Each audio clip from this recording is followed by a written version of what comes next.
Have you ever stared at a patent and just thought, what's actually new here? Finding that one core idea, that spark of novelty. It can feel like you're trying to solve a mystery. Well, in this explainer, that's exactly what we're going to do. We're putting on our detective hats, we're going to follow the clues, and we are going to crack the case by following the paper trail. So this is the big question, right? This is the whole case right here. It's not just about what an invention is, it's about what it wasn't before that inventor came along. And believe me, answering this is the key to understanding a patent's real value, its strength, its everything. And just like any good detective story, the answer isn't just sitting out in the open waiting for us. Oh no, it's buried in a whole series of documents, a paper trail that tells the entire story of how this invention fought its way into existence. All right, let's start the investigation. First things first, we have to treat the patent's claim like a crime scene. Seriously, we need to put up that yellow tape, secure the area, and understand its exact boundaries before we do anything else. This step right here is the foundation for our entire investigation. And for this, we're going to use the C.L.U. method. Super easy to remember. First, C. You start with the claim. Always. Read it carefully. Then L. If any terms in there are kind of vague, you look in the specification. That's your dictionary. Next, U. Underline anything that looks like it was debated or added later on. These are your history-sensitive features, and they are gold. And finally, E. Enumerate every single limitation. Make a checklist. Trust me, you're going to need it. Okay, so we've analyzed the claim, we've got our checklist, now it's time to leave our starting point, a site like Google Patents, and find the official case files. This is like leaving the crime scene and heading down to the police precinct to pull the official records. So, you're on a Google Patents page, right? Scroll down and look for a section called External Links. Think of these as little side alleys or secret doorways that lead you to the real evidence. Now, the most important one for us is usually going to be Espacenet, because that link is our most reliable path to the holy grail, something called the global dossier. And this is the evidence room. The global dossier is the complete, official, international case file. It's got everything, every document, every argument, every single decision that was made while this patent was being examined. This is where the real story is hiding. Now, inside that dossier, things can look a little overwhelming, but you're looking for 6 critical types of documents. And to make it easy, just remember the mnemonic P.S.C.O.A.N. That's P for the priority document, S for the specification, C for the claims, O for the office actions, A for the applicant's arguments, and N for the notice of allowance. Got it? P.S.C.O.A.N.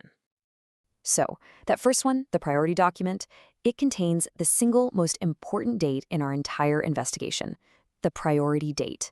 Think of it as the invention's official birth certificate. Here's why that matters. Any piece of evidence, an article, another patent, anything that was published after this date is completely irrelevant to our case. It can't be used to challenge the invention's novelty. This is our cutoff date. Nothing after this matters. All right, we've got our key documents, we know our cutoff date. Now the real detective work begins. It's time to actually read the paper trail. What that really means is we're going to analyze the back-and-forth conversation, the debate between the inventor and the patent examiner. And that conversation usually follows a predictable rhythm. It starts with a non-final action, where the examiner says, nope, rejected, and cites some other patents, which we call D1 and D2. Then the applicant fires back with an argument, saying, no, you're wrong, here's why. This can go back and forth until a final action, and hopefully, it all ends with a notice of allowance. And that's the breakthrough moment. That's the document where the examiner finally agrees that yes, some part of this invention is actually new.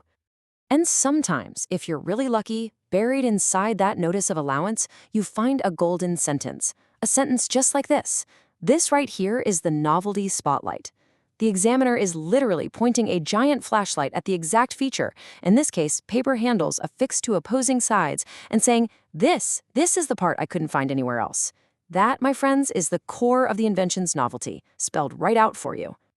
Okay, quick legal detour, because you might see this pop up as you're reading the file. The term RCE. It is really important not to confuse this with a re-examination. An RCE, or request for continued examination, just means they're reopening the original discussion for more arguments. A re-examination is a totally separate and new proceeding that happens after the patent has already been granted. Two very different things. So let's recap where we are. We've analyzed the claim, we've found the case file, we've read the paper trail, we have our clues. Now it's time to use all that intel to build our own search plan to see if we can find competing evidence that the examiner missed. Now, this is probably the most critical point of the whole process.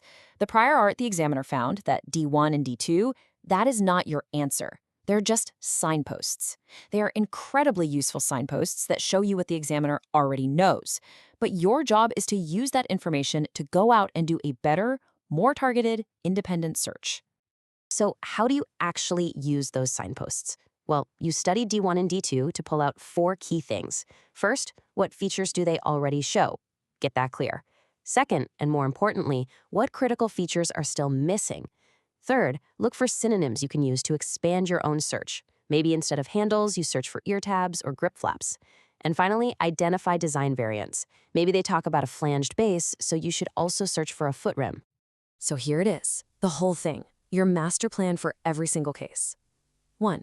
You start with the C.L.U.E method on the claim. 2. You follow the external links to get to the global dossier.